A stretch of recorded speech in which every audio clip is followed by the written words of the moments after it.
South কোরিয়ার দক্ষিণ পূর্বাঞ্চলে মুয়ান আন্তর্জাতিক বিমানবন্দরে যাত্রীবাহী বিমান বিধ্বস্ত হয়ে 179 জনের মৃত্যুর আশঙ্কা করা হচ্ছে। দেশটির ফায়ার সার্ভিস জানিয়েছে এ পর্যন্ত 124 জনের মরদেহ উদ্ধার করা হয়েছে। জীবিত উদ্ধার করা হয়েছে 2 জনকে। 181 জন আরোহী নিয়ে ফ্লাইটটি বিমানবন্দরে অবতরণের সময় দুর্ঘটনা ঘটে। এই ঘটনায় মুয়ান বিমানবন্দরে ফ্লাইট ওঠানামা বন্ধ রাখা হয়েছে। তাফিমুল ইসলামের রিপোর্ট। রোববার সকালে জেজু এয়ারের ফ্লাইটটি থাইল্যান্ডের রাজধানী ব্যাংকক থেকে সাউথ কোরিয়ায় ফিরছিল।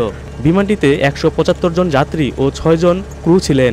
দেশটির দমকল সংস্থা জানিয়েছে বিমানটি অবতরণের সময় রানওয়ে থেকে ছিটকে পড়ে একটি প্রাচীরে ধাক্কা খায়। সে সময় বিস্ফোরণ ঘটে বিমানটিতে আগুন ধরে যায়।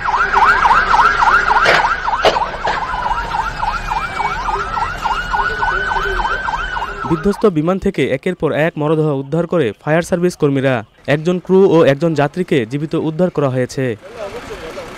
বিমানবন্দরে ফায়ার সার্ভিস জানিয়েছে ফ্লাইটটি অবতরণের আগ মুহূর্তে খারাপ আবহাওয়ায় একটি পাখির সাথে সংঘর্ষ হয়।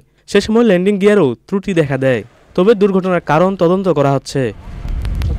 সাউথ কোরিয়ার পরিবহন মন্ত্রী জানিয়েছেন যাত্রীদের মধ্যে 2 জন থাইল্যান্ডের নাগরিক ও বাকিরা সাউথ কোরিয়ার বলে ধারণা করা হচ্ছে। তাফিমুল ইসলাম, চ্যানেল আই।